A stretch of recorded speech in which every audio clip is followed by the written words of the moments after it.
할렐루야. 오늘도 주의 전을 찾으신 우리 성도님들을 주의 이름으로 사랑하고 축복합니다.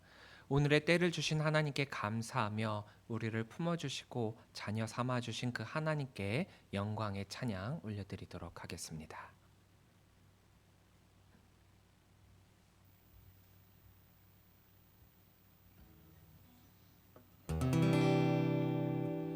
주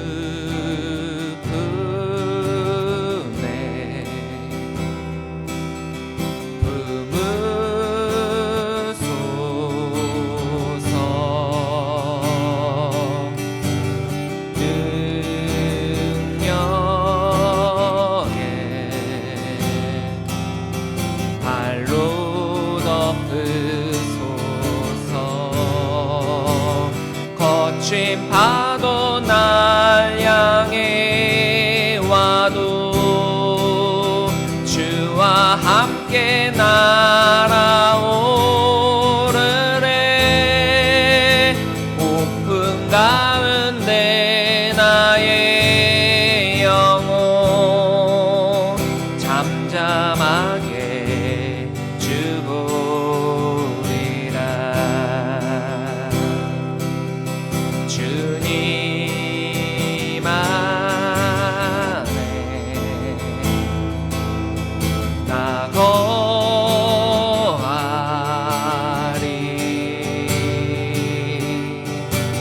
주 능력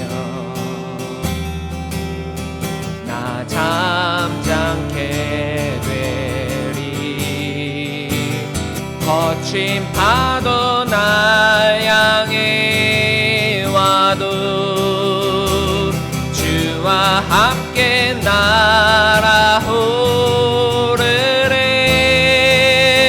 고픈 가운데 나의 영혼 잠잠하게 주보리라. 거친 파도 날 향해 와도 주와 함께 날아오르래.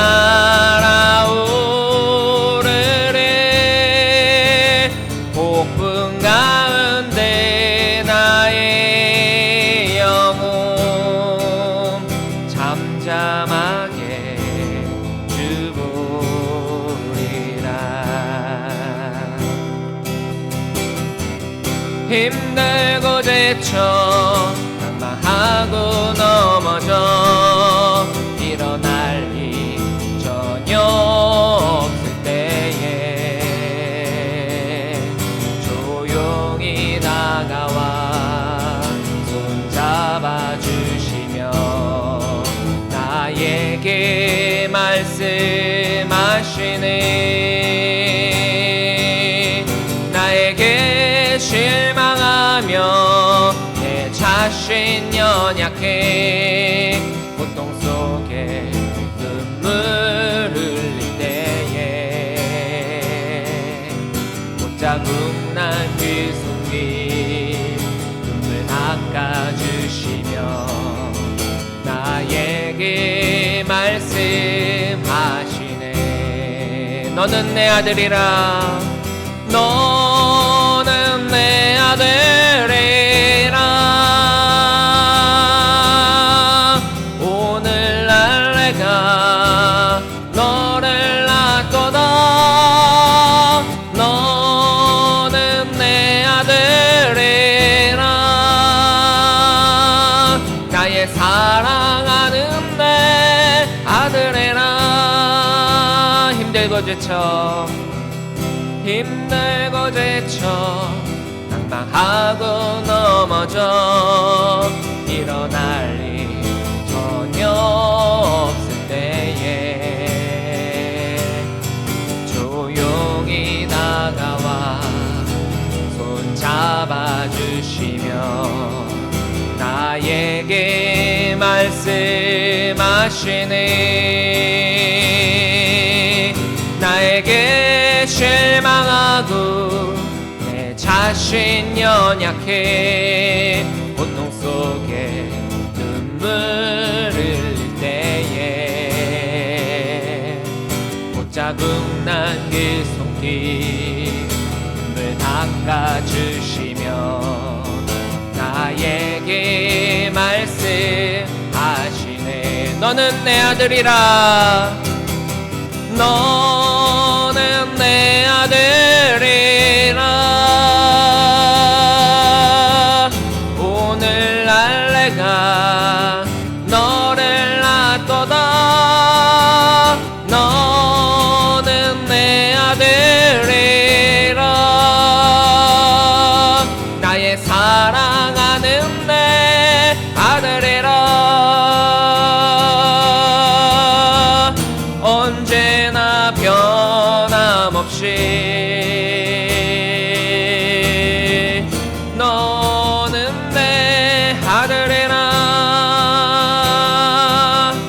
나의 십자가 고통, 내 산의 그 고통으로 내가 너를 낳았으니 너는 내 아들이라.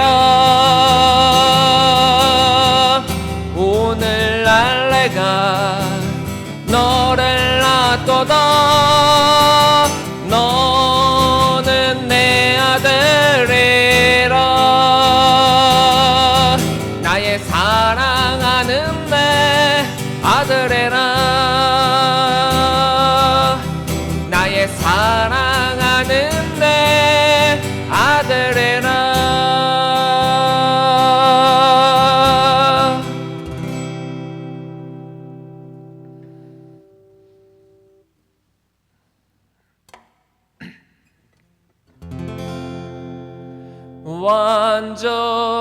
완전하신 나의 주, 그의 길로 날 인도하소서. 행하신 모든 일 주님의 영광 다 경배합니다. 완전하신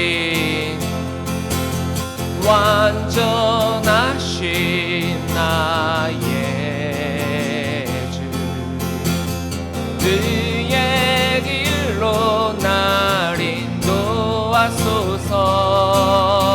행하신 모든 일 주님의 영광 다 경배합니다. 예배합니다. 찬양합니다. 주님만 날 다스리소서. 예배합니다. 찬양합니다.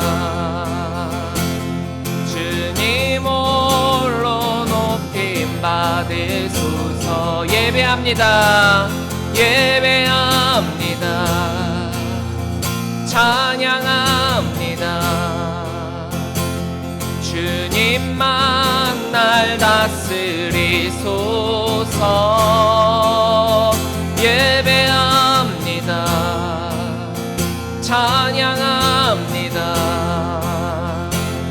주님 홀로 높임 받으소서. 주님 홀로 높임 받으소서. 주님 홀로 높임 받으소서.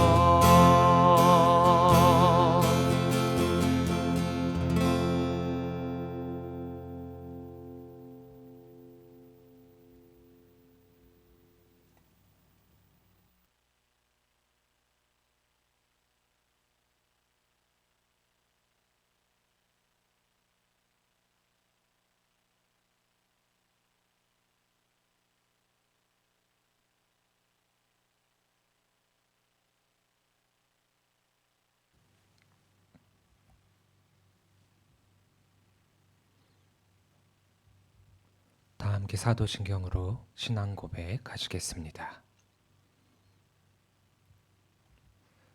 전능하사 천지를 만드신 하나님 아버지를 내가 믿사오며 그 외아들 우리 주 예수 그리스도를 믿사오니 이는 성령으로 잉태하사 동정녀 마리아에게 나시고 본디오 빌라도에게 고난을 받으사 십자가에 못 박혀 죽으시고 장사한 지 사흘 만에 죽은 자 가운데서 다시 살아나시며 하늘에 오르사 전능하신 하나님 우편에 앉아 계시다가 저리로서 산자와 죽은 자를 심판하러 오시리라. 성령을 믿사오며 거룩한 공예와 성도가 서로 교통하는 것과 죄를 사하여 주시는 것과 몸이 다시 사는 것과 영원히 사는 것을 믿사옵나이다. 아멘. 다 함께 찬송가 435장 부르시겠습니다.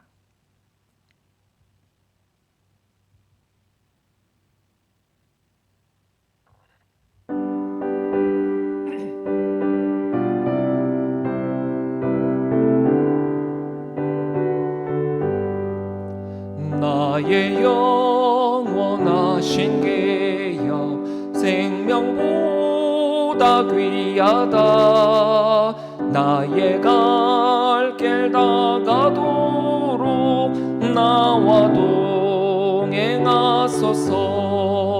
주께로 가까이 주께로 가오니 나의 갈 길 나가도록 나와 동행하소서. 세상 부귀한 람과 모든 명예 버리고 험한 길을 가는 동안 나와 동행하소서. 주께로 가까이 주께로 가오니 나의 갈 길 다가도록 나와 동행하소서. 어두운 골짝 지나가며 험한 바다 건너서 천국문에 이르도록 나와 동행하소서. 주께로 가까이 주께로 가오니 나의 갈 길 나가도록 나와 동행하소서. 아멘. 다 함께 공동 기도문을 읽도록 하겠습니다. 살의 하나님 감사합니다. 따뜻한 봄날의 햇살처럼 우리를 보듬어 주시니 감사합니다. 말씀 앞에 바로 선 자들이 되어서 우리 앞에 어떠한 고난과 역경이 올지라도 신앙을 잃어버리거나 입술에 불평을 하는 것이 아니라 항상 감사가 넘치기를 소망합니다. 진정한 예배자가 되어서 더 큰 믿음 소유하고 나타내고 고백하게 하여 주옵소서. 하나님께서 하시겠다 하시면 반드시 이루어 주실 줄 믿습니다. 우리 삶 깊숙이 들어오셔서 인도하여 주심에 감사합니다. 그 길을 따라가고 순종하며 헌신하는 성도의 삶 살게 하여 주옵소서. 우리의 부르짖음에 응답하시는 하나님, 우리가 주님께 우리의 모든 것을 아뢰을 때 주님은 미리 하시고 최고의 준비를 하여 주시는 줄 믿습니다. 완전한 승리를 준비하여 주시고 그 승리를 맛보게 해 주실 줄 믿습니다. 우리 역시도 그날을 온전히 준비하는 믿음의 사람이 되게 하여 주옵소서. 지금의 순간만이 아니라 우리의 구원과 신앙은 언제나 계속 진행 중입니다. 이루어가고 있습니다. 자만이나 오만에 빠져서 넘어지지 않게 하여 주시고 늘 주님 앞에 바로 서는 코람데오의 삶을 살게 하여 주옵소서.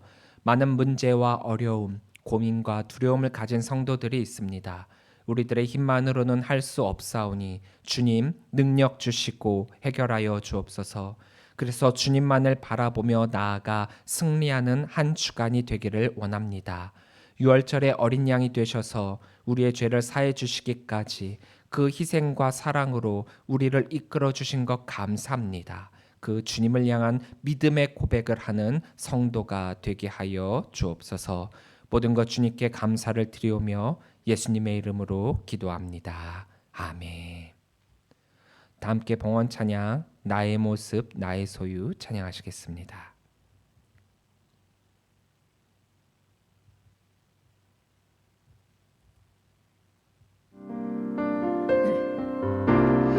나의 생명을 드리니 주 영광 외하여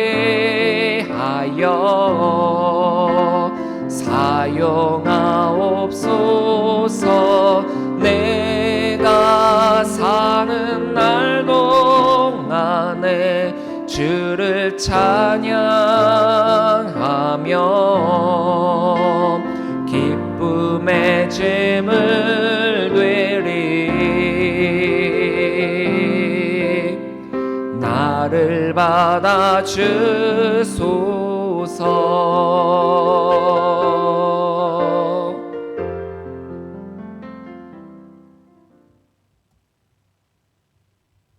기도하시겠습니다. 살해 하나님 참으로 감사합니다. 늘 우리들에게 좋은 것으로 입혀주시고 먹여주시고 채워주시니 너무나도 감사합니다. 주님께 받은 것이 너무나도 많은 우리들이기에 또한 우리가 그 주신 것에 감사하며 우리의 것을 주님께 드릴 수 있는 믿음의 사람들 되게 하여 주옵소서. 나의 것을 나의 것이라 여기는 것이 아니라 주님께서 주신 것이기에 감사히 받고 사용하고 또한 하나님께 돌려드립니다. 하나님께서 이것 받아주시고 또한 주님께서 사용하시고자 하시는 그 사용 가운데 더 큰 역사 일어나게만 하여 주시옵소서. 주님 앞에 예물을 드립니다. 이 예물이 쓰이는 것마다 하나님의 나라가 확장되게 하여 주시고 바친 손길을 주님께서 더욱더 기억하여 주시사 복내려 주시고 그 삶 가운데 그리스도인으로서의 삶을 더욱 드러내며 감사의 삶을 살아갈 수 있도록만 인도하여 주시옵소서. 우리의 필요를 아심에 주님께서 최고의 때에 최고의 것으로 우리들을 사용하여 주실 줄 믿습니다. 필요한 곳에 채워주실 줄 믿습니다. 주님만을 의지하고 나아감을 통하여서 주님께서 주신 모든 것 이 세상 가운데 차고 넘침으로 형통의 삶을 살아가는 우리 믿음의 성도들이 되게 하여 주시옵소서. 모든 것 주님께 감사를 드리오며 예수님의 이름으로 기도합니다. 아멘. 교회 소식 전해드리겠습니다. 교회와 온라인으로 또한 이렇게 하나님께 예배드리는 우리 모든 성도님들을 주의 이름으로 사랑하고 축복합니다. 언약교회 예배는 주일 오전 10시 50분부터입니다. 함께 미리 준비하셔서 이 예배 가운데 이 예배 자리를 사모하며 하나님께 정성으로 예배드리시는 우리 성도님들이 되시기를 바랍니다. 이제 곧 있으면 5월 가정의 달을 맞이하게 됩니다. 저희가 5월 달에 들어서면서 이제 믿음의 회복을 위해 또 코로나도 많이 잠잠해지고 이제 우리가 이전에 잃어버렸던 그 열정을 다시금 회복해야 되는 때인 만큼 이제 전도에 집중을 하려고 합니다. 가정의 신앙의 회복과 또한 전도에 집중하는 달로서 우리가 이 5월 달을 맞이하려고 합니다. 기도로 준비하시고 또한 이 시간을 통하여서 우리들에게 맡겨주신 이 지경의 때를 우리가 함께 선교로서 하나님 앞에 드리는 우리 귀한 시간이 되시기를 바랍니다. 오늘 우리에게 주신 하나님의 말씀은 갈라디아서 4장 12절부터 20절 말씀입니다. 갈라디아서 4장 12절부터 20절 말씀입니다. 모두 함께 말씀을 읽도록 하겠습니다. 형제들아, 내가 너희와 같이 되었은즉 너희도 나와 같이 되기를 구하노라. 너희가 내게 해롭게 하지 아니하였느니라. 내가 처음에 육체의 약함으로 말미암아 너희에게 복음을 전한 것을 너희가 아는 바라. 너희를 시험하는 것이 내 육체에 있으되 이것을 너희가 업신여기지도 아니하며 버리지도 아니하고 오직 나를 하나님의 천사와 같이 또는 그리스도 예수와 같이 영접하였도다. 너희의 복이 지금 어디 있느냐? 내가 너희에게 증언하노니 너희가 할 수만 있었더라면 너희의 눈이라도 빼어 나에게 주었으리라. 그런즉 내가 너희에게 참된 말을 함으로 원수가 되었느냐? 좋은 일에 대하여 열심으로 사모함을 받음은 내가 너희를 대하였을 때뿐 아니라 언제든지 좋으니라. 나의 자녀들아, 너희 속에 그리스도의 형상을 이루기까지 다시 너희를 위하여 해산하는 수고를 하노니 내가 이제라도 너희와 함께 있어 내 언성을 높이려 함은 너희에 대하여 의혹이 있음이라. 아멘. 할렐루야. 오늘도 주의 전을 찾으신 우리 모든 성도님들을 주의 이름으로 사랑하고 축복합니다. 부활절 제3주입니다. 예수님의 부활의 그 기쁨에 우리가 함께 동참하며 증인으로서의 삶을 우리가 함께 마음껏 누리고 또한 선포하는 그런 때이기도 합니다. 예수님의 자녀됨, 예수님의 그 부활의 기쁨을 우리가 내 것으로만 그치는 것이 아니라 많은 이들에게 전함을 통하여서 그 복음의 전달자로서의 삶을 우리 모두 사는 성도들이 되시기를 바랍니다. 우리는 죄인입니다. 우리가 죄인이라고 고백하는 것 굉장히 중요한 때이기도 합니다. 내가 죄인이기 때문에 죽을 수밖에 없는 존재라는 것을 깨닫고 그것을 고백하는 것 굉장히 중요한 일이에요. 하지만 우리가 언제까지나 이렇게 죄인입니다. 나는 죄인입니다. 난 죽을 수밖에 없습니다. 이렇게 고백만 하는 것이 아니라 이제 죄인임을 고백했다라고 한다면 이제는 의인의 자리로 나아가야 할 때입니다. 사실 이 믿음의 고백, 이 죄인 때문에 고백을 한다라고 하는 것 매우 어려운 일이죠. 특히나 믿지 않는 자들에게 이런 고백을 하게 한다라고 하는 것은 더욱이 어려운 일입니다. 우리가 길 가다가 혹은 내 주위에 믿지 않는 지인들에게 당신은 죄인이다, 너는 죄인이다, 너는 죄인 됨을 고백해야 된다라고 한다면은 왜 미친놈이 이상한 소리를 한다라고 하면서 헛소리 한다고 욕할지도 모릅니다. 그만큼 나는 이 세상에서 한 줌의 죄도 없이 떳떳하게 살았고 착하게 살았는데 왜 내가 죄인이냐? 난 죄 짓고 산 적 없다. 이런 반응을 하는 것이 대부분의 사람들의 반응이죠. 우리는 죄인입니다라고 하는 것을 스스로 고백하게 하는 것 너무나도 어렵습니다. 이렇게 믿지 않는 사람들도 어렵고 또 교회 다닌 사람들도 이런 고백을 한다라고 하는 것 쉽지 않습니다. 근데 엄밀히 말하자면 여기서 말하는 죄인됨의 고백은 우리가 그들이 말하고 있는 죄인됨의 고백과는 좀 다르죠. 그들에게 죄인입니다라고 말하는 것을 그들이 받아들일 때는 도덕적 죄인 또 윤리적 죄인을 의미하고 또 그런 죄인이라고 받아들이고 있지만 우리가 여기서 말하는 죄인됨의 고백은 하나님에 대한 죄인이라는 것입니다. 원죄죠. 하나님에 대한 도전을 했고 하나님보다 높아지려고 했던 그 죄를 뜻하고 있습니다. 하나님과 반대편에 서는 것, 우리는 이것을 죄라고 여기고 있습니다. 하지만 이 죄인됨 역시도 사람들이 쉽사리 인정하려 들지도 않고 고백하려 들지도 않습니다. 이 죄인됨의 고백은 성도라면 구원을 이루기 위해서라면 반드시 누구나가 거쳐야 할 과정이며 꼭 해야 할 일이기도 합니다. 너무나도 감사하게도 지금 갈라디아 교회 성도들은 바울이 그들에게 복음을 전파했을 때에 스스로가 죄인됨을 고백하게 되었습니다. 그런데 문제가 생겼어요. 여기서 나는 죄인입니다라고 고백하는 것까지는 좋았는데 그들의 고백이 계속해서 그 자리에 머물게 만들고 있다라는 거예요. 나는 죄인입니다. 나는 죄인입니다. 그래서 나는 그 죄 가운데 머물게 됩니다. 우리가 그 죄인됨의 고백을 통해서 나를 구원해 주신 하나님의 은혜에 감사하는 자리로 넘어가야 되는데 여전히 그 자리에만 머물러 있게 된다라고 한다면 하나님의 은혜는 어디로 가버린 겁니까?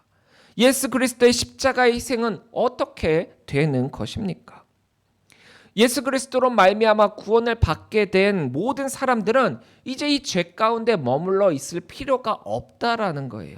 왜냐하면 예수님께서 우리들의 모든 죄를 대신 지시고 십자가를 지셨기 때문이죠. 그리고 인간의 죄의 결과는 사실 사망이요 죽음인데 예수님께서는 그 죽음까지도 이기시고 십자가의 부활을 이루셨기 때문이라는 거죠. 예수님의 부활은 우리가 더 이상 죄의 자녀로 머물러 있지 않아도 됨을 선포하는 능력입니다. 우리가 이 죄인의 단계를 넘어서야만 하나님의 은혜로 인한 그 구원의 선물을 받게 되는 것인데, 갈라디아 교회 성도들은 여전히 이 죄인됨의 자리에 이 단계에 머물러 있고 넘어서지 못함을 통하여서 구원의 확신을 갖지 못한다라고 하는 것이 바울에게 있어서는 너무나도 안타깝다라는 거죠. 율법이라고 하는 것, 그것은 물론 하나님께서 우리들에게 주신 귀한 것으로 우리가 그것을 명심하고 지켜야 하는 것이면 분명한 것입니다. 귀한 거예요. 하나님이 주신 것이니까. 그런데 그 율법이라고 하는 것이 우리들이 죄인이라고 하는 것을 깨닫게 해주는 방편일 뿐이지 그 이상의 것은 아니라고 했습니다. 즉 구원에 이르게 하는 것이 아니라 구원을 알게 하는 가장 초등 학문이라고 했습니다.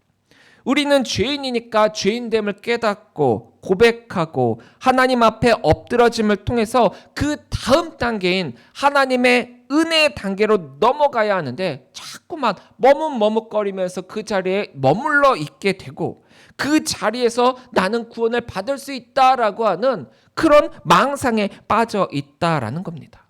바로 유대주의적 율법주의자에 의해서 율법으로서 구원에 이를 수 있다는 잘못된 복음으로 말입니다.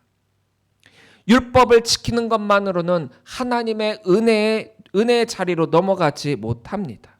우리의 구원은 오로지 하나님의 은혜로 말미암은 것인데 우리의 행위의 대가, 우리가 율법을 지킴으로써 구원을 받을 수 있다라고 하는 것은 구원은 내 편의 쟁취로 읽을 수 있다라고 하는 착각을 가지게 만드는 것입니다. 이것은 우리가 죄인의 자리에 그대로 머물러 있도록 바라고 있는 사탄의 속삭임입니다. 이렇게 잘못된 복음으로 말미암아 갈라디아 교회 성도들이 흔들리고 있는 그 모습을 보면서 바울은 너무나도 애통하고 안타까워하고 있지요. 그래서 바울이 처음 그들에게 복음을 전파해서 썼을 때 그때 그 복음을 받아들인 그들의 그 모습을 회상하면서 다시금 이들이 복음으로 돌아오기를 바라며 이렇게 울부짖고 있습니다. 사실 바울과 갈라디아 교회 성도들 간의 첫 만남은 그닥 좋지는 않았어요. 멋지지 않았습니다. 왜냐하면 사람에게는 누구나가 첫 인상이라고 하는 것이 있잖아요. 근데 갈라디아 교회 성도들에게 있어서 바울은 그 첫 인상이 좀 좋지는 않았습니다. 왜냐? 바울이 갈라디아 교회에 복음을 전파하던 그때에 바울은 이미 고치지 못한 질병을 하나 가지고 있었거든요. 13절입니다. 내가 처음에 육체의 약함으로 말미암아 너희에게 복음을 전한 것을 너희가 아는 바라. 그러니까 이 질병은 고린도 후서에서 바울이 육체의 가시, 사탄의 사자라고 표현하고 있는 그런 질병으로 정확하게 이게 무슨 질병인지는 표현되어 있지 않지만 저희들이 생각할 때 이것이 뭐 간질이다, 안질이다 이렇게 여기고 있는 이 질병에 대해서 바울이 예전에 하나님께 간구한 적이 있어요. 하나님, 이건 나의 욕심이나 나의 만족을 위해서 이 병을 고쳐주시는 것이 아니라 하나님의 선교를 위해서 반드시 필요한 것이니까 하나님 꼭 고쳐주십시오라고 하나님께 3번이나 간구한 적이 있습니다. 그럴 때마다 하나님은 바울에게 이렇게 이야기를 하죠. 내 은혜가 너에게 족하다. 너의 질병을 고쳐주지 않는 것은 그리스도의 능력이 너에게 머물게 하기 위함이다. 이 응답을 들은 바울은 더 이상 간구하게 되지 않았다라고 했습니다. 자신이 가지고 있는 그 질병을 인정하게 되었다라는 거죠. 왜요? 하나님의 능력을 위해서 말입니다. 사실 육체의 질병을 가지고자 원하는 사람이 누가 있겠습니까? 없었으면 좋았을지 모를 그런 질병이기는 하지만 이 질병으로 말미암은 나의 약함을 통해서 더욱더 하나님의 능력이 자신에게 나타나게 되었다라고 바울은 고백하고 있습니다.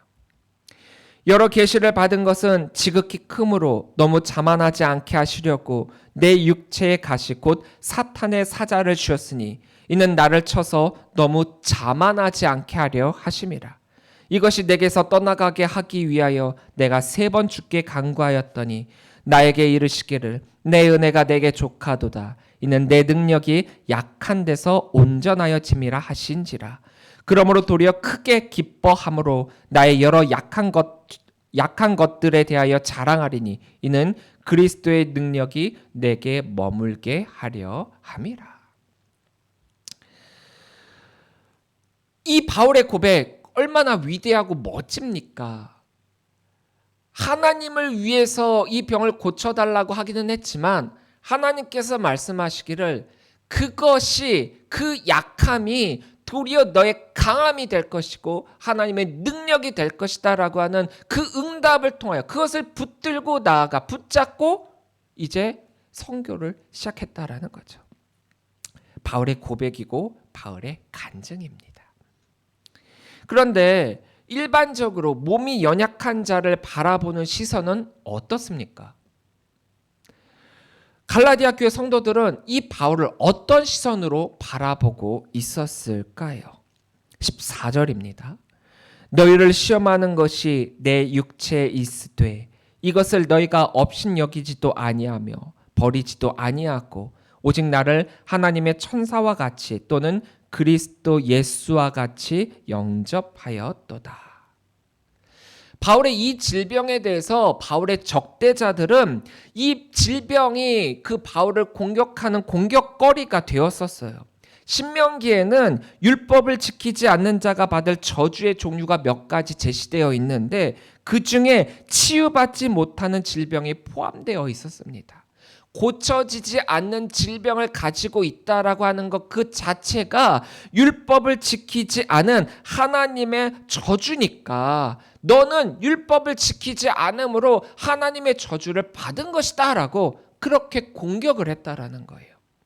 그러니까 이런 공격을 적대자들이 하고 있고 바울의 그런 모습을 바라보고 있는 갈라디아 교인들에게 있어서는 이것이 그들의 시험거리가 될 수 있다라는 거죠.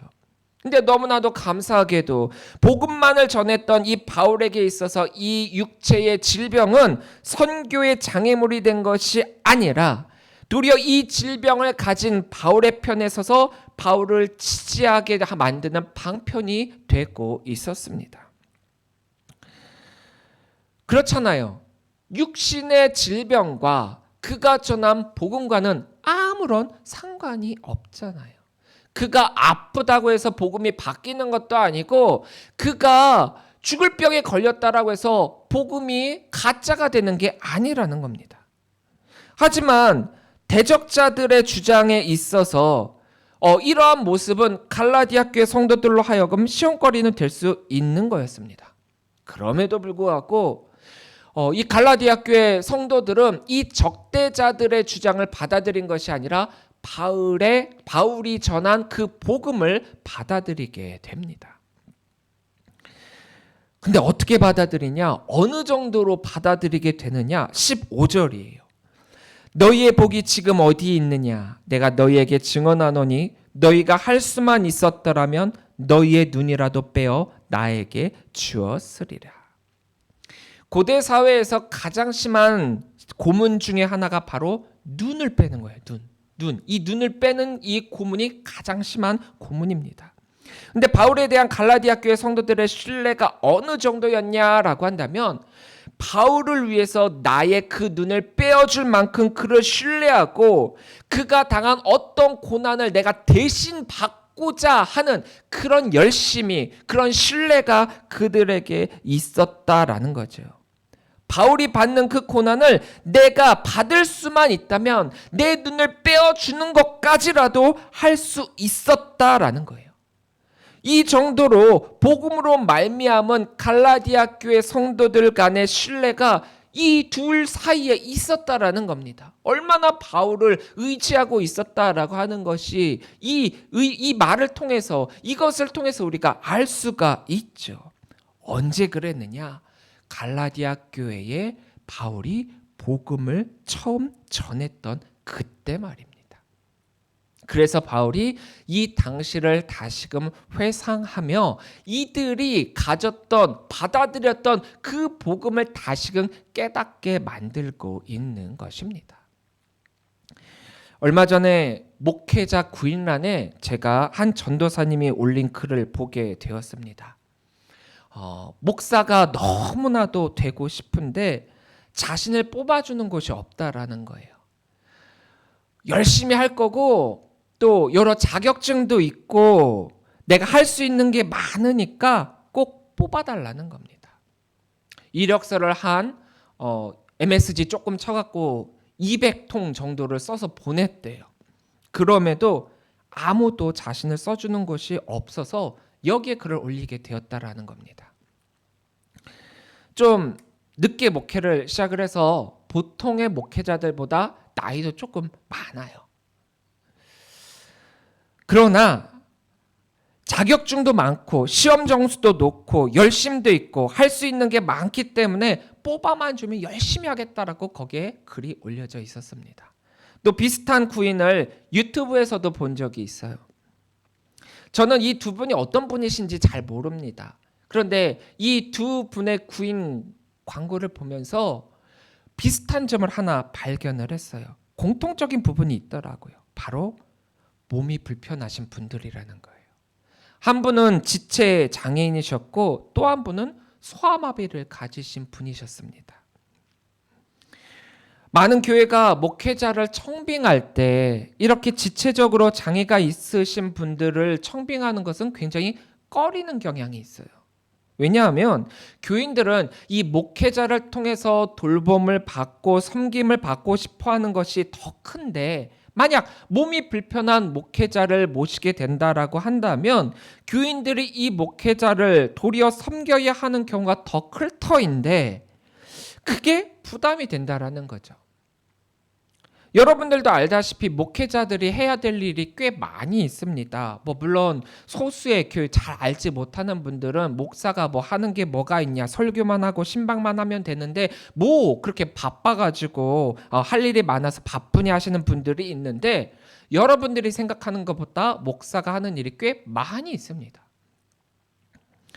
할 수 있는 것도 많아야 하는 것이 목사요, 또 해야 할 것도 많은 것이 목회자입니다. 목회자는 다방면에서 슈퍼맨이 돼야 된다라는 거죠. 교회와 교인은 이런 목회자를 바라고 있더라고요.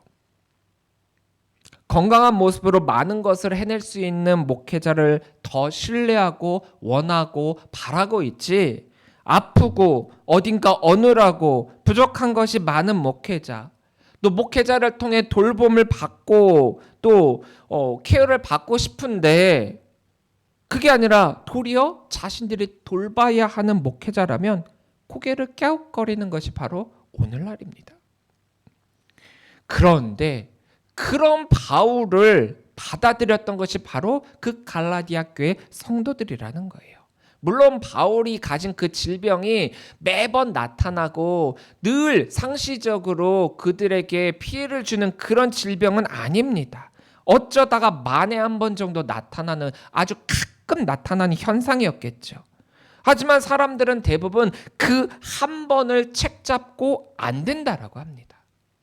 잘했던 많은 것들은 기억하지 못하고 잘못하거나 혹은 부족한 것 딱 하나만을 바라보며 안 된다고 책잡고 있죠. 그런데 지금 이렇게 갈라디아 교회 성도들이 바울을 받아들이고 있었던 것은 바울이 잘나서도 아니고 건강해서도 아니고 능력이 많아서도 아니고, 갈라디아 교회 성도들이 이 바울을 통해 받아들였던 그 복음이 이런 바울조차도 받아들일 수 있도록 변화시켰다라는 거예요. 이게 바로 복음의 능력이자 복음만이 할 수 있는 것입니다. 복음이 함께했기 때문에 이런 결정을 할 수 있었다라는 거죠. 16절부터 17절입니다. 그런즉 내가 너희에게 참된 말을 함으로 원수가 되었느냐? 그들이 너희에게 대하여 열심 내는 것은 좋은 뜻이 아니요 오직 너희를 이간시켜 너희로 그들에게 대하여 열심을 내게 하려 함이라. 바울을 위해서 눈까지도 빼어줄 만큼 신뢰했던 갈라디아 교회 성도들이었는데 그들 안에 유대교, 특히 할례당이 들어와서 이 둘 사이를 이간질시키기 시작한다라는 거예요. 이들의 열심은 대단했습니다. 열심히 종교 생활을 했죠. 그리고 그 열심이 이 갈라디아 교회 성도들을 흔들고 있습니다. 어떻게 해요? 자신들의 열심을 닮으라고. 어떤 열심이요? 율법을 지키는 열심. 이 율법을 향한 열심을 갖고 갈라디아 교회 성도들이 유대교의 가르침을 따르도록 만들고 있으며 결국 바울의 복음을 버리고 할례와 율법을 가르치는 사람을 따라가도록 유혹하고 있다라는 거예요. 흔들고 있다라는 거예요. 이간질시키고 있다라는 거예요. 그들은 바울과 성도들의 관계를 차단하려고까지 했고 심지어는 원수 관계로까지 만들려고 부단히 노력을 했습니다. 저에게는 친구 목사님들이 여럿 있습니다. 함께 평생을 읽어갈 친구들이 10명이 있는데 그 중에 정말 열심히 목회하는 친구 한 분의 이야기를 잠깐 하려고 합니다. 얼마 전에 작은 두 교회를 통합해갖고 이 통합한 교회 담임을 맡게 되었습니다. 저희들이 너무나도 기뻐서 함께 기도하고 그 목회를 위해서 축복을 했죠. 그런데 우리들에게 기도를 부탁한다면서 알려주신 소식 하나가 있어요. 물론 그 초반에도 내심 약간 마음에 의심을 들고 기도해달라고 했었던 제목이 있었었죠. 뭐냐? 아무래도 우리 교회가 신천지 산 옮기기 대상교회가 된 것 같다라는 말이었습니다. 이게 무슨 말이냐? 부임하기 일주일 전에 그 교회에 등록한 집사 부부가 있다라고 했어요. 근데 뭔가 조금 이상하대요. 그래서 저희들에게 이제 여러 가지 의논을 하고 자문을 할 때 혹시 그분들 신천지 아닌가라고 했었는데 아니나 다를까 그분들이 진짜 신천지였다라는 거예요. 이분들이 여러모로 열심을 가지고 교회 안에서 일을 했답니다. 그런데 자기들이 일하고 있는 센터로 교인들을 모아놓고 무슨 대책회의를 하고 막 그런 일들을 벌이기 시작을 했대요. 그 뒤로 교회에 모르는 얼굴들이 종종 찾아와서 교회에 등록도 하기도 했다랍니다. 이제 이 목사님의 마음으로는 새로운 성도들이 오니까 새신자들이 오니까 얼마나 기뻤겠어요. 그리고 그분들은 교회 오자마자 열심히 일을 하면서 이것저것 선물도 또 바꿔주겠다라고 호언장담을 했답니다. 그런데 어찌어찌 그들이 신천지라는 것이 들통이 나게 되니까 하는 말이 요즘 같은 때에 삼각교회를 왜 방문해서 예배를 드렸는지 생각해 보라는 식으로 말을 했다라는 겁니다. 우리들은 깜짝 놀라며 함께 기도하고 앞으로의 일에 대해서 대책을 세우자라고 했습니다. 교회가 이 신천지로 인해서 들썩이기 전에 발견됐고 또 단도리하게 되어서 다행이기는 했지만 이 말을 듣고 씁쓸함을 갖게 된 것은 어쩔 수가 없었습니다. 삼각교회에 새로 오시는 그 분들, 우리 교회를 찾아 예배에 참석하는 그 분들을 순수하게 바라볼 수 없게 되었고 또한 교회 내에서 열심히 사역하는 사람들 또한 순수한 마음으로의 사역인지 의심을 하게 되었다라는 거죠. 얼마나 안타까워요. 열심이라고 하는 그것이 우리 목회자에게 있어서는 굉장히 큰 동역의 기쁨인데 그들의 그 열심이 이런 의도를 가지고 숨겨진 의도를 가지고 한 것이었다라고 한다면 말입니다. 여기에는 한 가지 분명하게 구분하고 깨달을 수 있는 것이 있습니다. 신앙생활을 하든 교회 생활을 하든 사역을 하든 목회를 하든 거기에 복음이 있냐 없냐가 굉장히 중요하다라는 거예요. 복음이 없는 열심은 결국 멸망으로 인도하는 지름길이 될 뿐입니다. 복음을 가지고 신앙생활을 하고 복음을 가지고 사역을 해야지 인간의 열심으로는 구원에 이를 수가 없다라는 겁니다. 아무리 교회에서 여러 가지 직책을 가지고 사역을 한다라고 한들 그것이 자기 만족이나 과시, 사람들에게 보이기 위한 것이다라고 한다면 그래서 또 거기에 아무리 시간과 물질과 또 노력을 쏟는다라고 한들 아무 소용이 없는 거죠. 이단의 열심은 대단합니다. 이들은 한 사람을 포교하기 위해서 정말 거기에 쏟는 시간과 물질과 노력은 엄청나요. 어떻게 보면 우리 성도들도 이들의 열정과 열심을 참 배웠으면 하는 바람도 있어요. 물론 이들의 잘못된 신앙과 잘못된 열심이 아니라 복음으로의 열심 말입니다. 아무리 율법을 강조하고 율법의 행함으로의 구원을 강조한다라고 한들 복음이 아닌 이상 그것은 우리를 구원으로 인도할 수가 없습니다. 하나님의 은혜인 복음이 아닌 이상 구원을 가질 수가 없다라는 거예요. 율법으로의 열심 좋습니다. 지킬 것 지키고 선한 뜻 이루어야죠.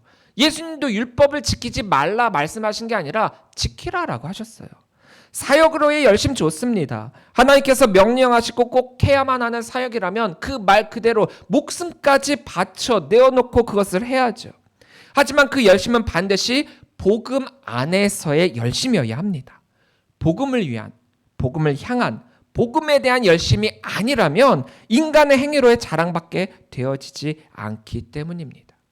우리가 왜 복음을 하나님의 은혜라고 이야기를 합니까? 왜 구원이 복음으로밖에 이루어지지 않는다라고 합니까?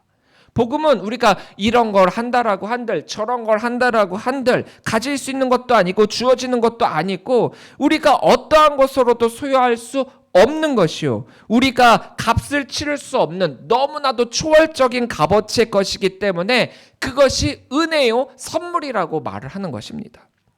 그런데 그런 것들을 뻥 발로 차버리고 내 행위로 내 노력으로 내 열심으로 가질 수 있다라고 헛소리를 짓거리고 있는 그런 적대자들의 주장에 이 갈라디아 교회 성도들이 넘어갔다라고 하니까 바울로서는 얼마나 마음 아프고 분통하겠습니까? 그것도 온 마음으로 정성으로 사랑으로 품은 이 갈라디아 교회 성도들이었는데 말입니다. 바울은 자신의 그 애통한 마음을 한 단어로 표현하고 있어요. 19절입니다. 나의 자녀들아 너희 속에 그리스도의 형상을 이루기까지 다시 너희를 위하여 해산하는 수고를 하노니. 해산하는 수고는 이 세상의 그 어떤 고통보다 가장 큰 고통이라고 하죠. 그토록 힘든 해산의 고통처럼 갈라디아 교회 성도들을 위해 헌신하고 사랑하고 애썼다는 바울 사도의 표현이 바로 여기에 담겨져 있습니다. 그가 왜 이러한 해산하는 수고를 감당하고 있습니까? 왜 이런 고통을 감내하고 있습니까? 이런 아픔, 이런 고통, 이런 해산의 수고 할 필요 없잖아요. 아플 필요가 없잖아요.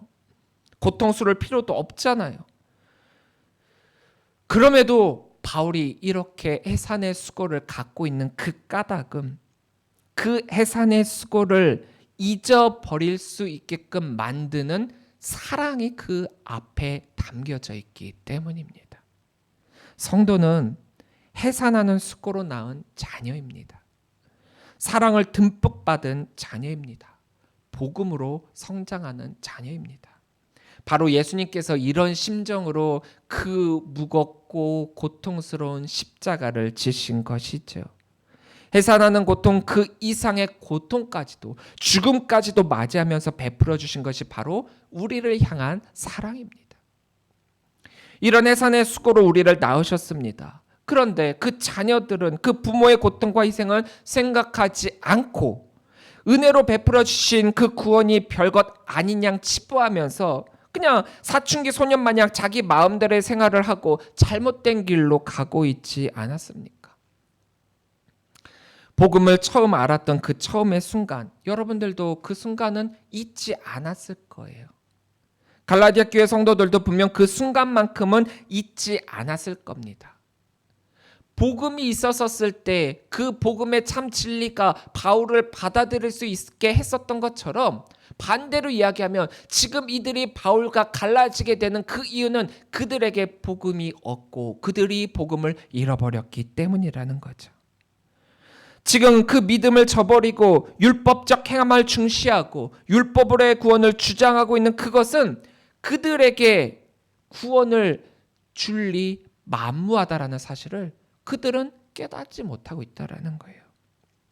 다시금 돌이켜 그리스도로 말미암은 구원의 열매를 맺을 수 있어야 합니다. 이것은 비단 지금 이 본문의 말씀 속에 있는 갈라디아 교회 성도들만의 문제가 아닙니다. 이것은 우리 역시도 마찬가지라는 거예요. 우리의 삶을 돌이켜봐야 됩니다. 나의 신앙생활을 다시금 살펴봐야 합니다. 내가 어떻게 신앙생활을 하고 있는가? 나의 믿음은 과연 어디에 있는가? 예수 그리스도가 율법의 완성이라고 했습니다. 내가 죄인인 것을 알게 해준 것이 율법이고 그래서 나 자신을 버리고 엎드려질 수 있는 단계가 되었다라고 한다면 이제는 예수님의 그 십자가를 바라봐야죠. 그 십자가를 통한 하나님의 은혜를 우리가 받아야죠. 그 은혜로 주어진 구원함을 우리가 이루어야죠. 그 예수님이야말로 율법의 완성이요 우리의 구원입니다. 사랑하는 성도 여러분, 바울은 너무나도 안타까운 심정으로 갈라디아 교회 성도들의 이 신앙의 회복을 위해 노력하고 있습니다. 한 사람이라도 올바른 신앙을 회복할 수 있도록 자신의 힘과 노력과 열정을 쏟고 있는 바울입니다. 우리도 바로 이 바울의 심정으로 해산하는 수고의 모습으로 길 잃은 영혼을 돌봐야 되지 않겠습니까? 이번 코로나를 통해서 길 잃어버린 영혼들이 너무 많아졌어요. 물론 그들이 그 이전에 믿음이 연약했기 때문에 당연한 결과로서 나온 것이다라고 하지만 그건 역시도 우리의 책임이기는 해요. 왜? 그들이 믿음이 강해질 수 있도록 우리가 옆에서 돕지 못했다라는 거죠. 만약 우리 주위의 갈라디아 교회 성도들과 같이 잘못된 모습으로 신앙생활을 하고 있는 분들이 계시다면 올바른 신앙으로 회복할 수 있도록 우리는 그들을 독려해야 합니다. 또 그들이 아니라 만약 내가 그런 길을 가고 있다라고 한다면 어서 속히 가던 그 길을 멈춰서고 다시금 예수 그리스도께로 돌이켜야 합니다. 성도는 해산하는 숯으로 낳은 자녀라고 했습니다. 나는 약하고 나는 부족하고 이렇게 실수도 많이 하지만 예수 그리스도는 완전하신 분이에요. 예수님은 부모의 심정으로 우리를 어루만지시고 올바른 길로 가도록 이끌어 주십니다. 그 가장 큰 고통이라고 하는 그 해산의 수고까지 마다하지 않으십니다. 그리고 그 해산하는 수고로 나온 모든 이들을 끝까지 책임지시는 그 예수님께 감사하며 우리뿐만 아니라 복음을 떠난 모든 이들이 다시 복음으로 돌아오게 그들을 품는 성도들이 바로 우리의 삶이 되어야 할 것입니다. 이제는 우리가 나도 회복하고 우리 옆에 있는 성도들도 회복해야 될 때입니다. 다시금 돌아와야 될 때입니다. 완전하신 주님의 곁으로 말입니다. 이제 나아갑시다. 부활의 능력을 믿읍시다. 그 부활의 능력으로 그 복음의 진리를 많은 이들에게 전하고 그 어떤 것으로도 구원받을 수 없음을 우리가 선포하면서 예수님의 자녀됨의 그 능력을 많은 이들에게 선포하여 하나님의 품으로 돌아오게 만드는 그 사역을 감당하는 모든 성도들이 되시기를 주의 이름으로 간절히 축원합니다. 기도하시겠습니다.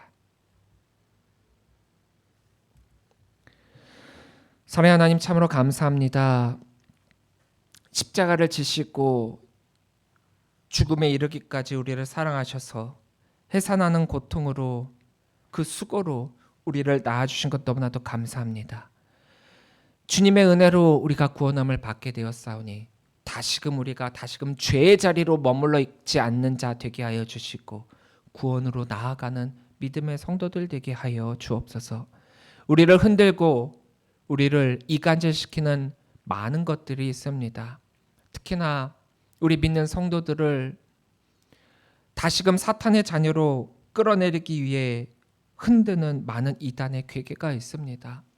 나의 교회, 나의 하나님, 이것을 우리가 붙들음을 통하여서 내 믿음 흔들리지 않게 하여 주시고 내가 나가야 될 길 잊지 않게 하여 주시고 오로지 주님만을 바라보면서 나의 약함이 주님의 완전함으로 바뀌는 놀라운 능력 경험케만 하여 주시옵소서. 우리는 부족합니다. 나약합니다. 그래서 실수도 많이 하고 실패의 자리에 머무를 때도 있습니다. 그러나 예수님께서는 그런 우리를 그냥 내버려 두시는 것이 아니라 어루만져 주시고 일으켜 주시고 이끌어 주시고 함께 나아가자 말씀하셨사오니 그 주님을 따라감을 통하여서 우리가 완전함을 이루는 믿음의 성도들만 되게 하여 주옵소서. 모든 것 주님께 감사를 드리오며 예수님의 이름으로 기도합니다. 아멘. 결단 찬양 주는 완전합니다. 우리 함께 찬양하도록 하겠습니다.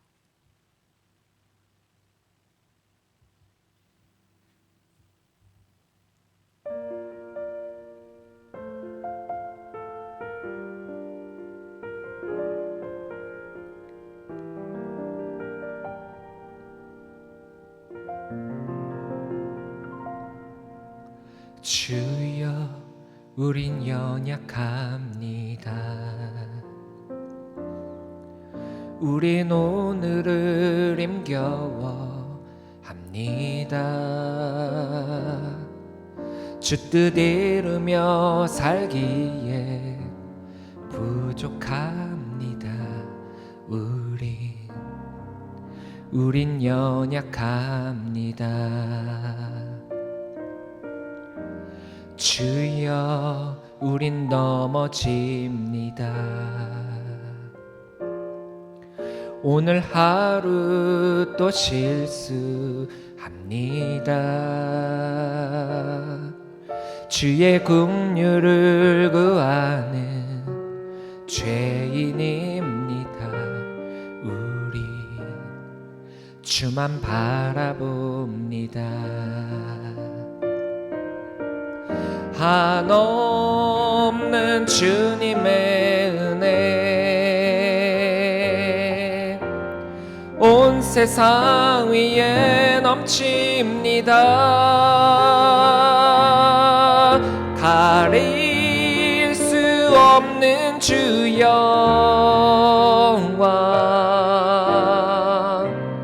온 땅 위에 충만합니다. 주님만이 계리오니 우린 그 길 따라갑니다. 그날의 의뢰를 주는 완전합니다.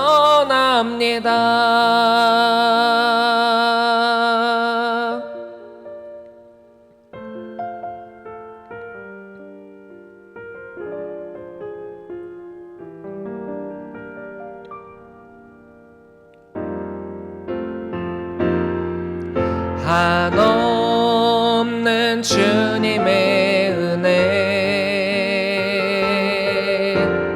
온 세상 위에 넘칩니다. 가릴 수 없는 주 영광 온 땅 위에 충만합니다. 주님만이 계리오니 우린 그 길 따라갑니다. 그날의 의뢰를 주는 완전합니다.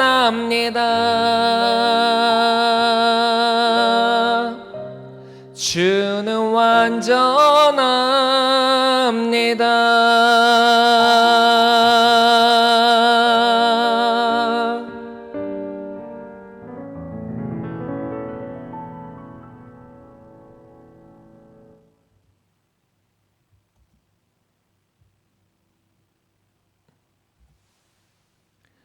이제는 우리 주 예수 그리스도의 한없는 은혜와 아버지 하나님의 그 크신 사랑하심과 성령님의 감화감동, 역사, 교통하심이 해산하는 수고로 우리를 낳아주시고 가질 수 없는 그 구원의 은혜를 우리들에게 주신 것에 감사하며 더 이상 세상의 것에 휘둘리거나 세상의 이간질에 넘어지거나 주님 이외에 다른 것으로 구원이 있다라는 것에 우리가 기웃거리지 않고 결단하며 우리들에게 그 복음의 진리를 주심에 감사하며 나아가 선포하기로 결단한 우리 모든 성도들 머리머리 위에 지금으로부터 영원토록 함께 하시기를 간절히 축원하옵나이다.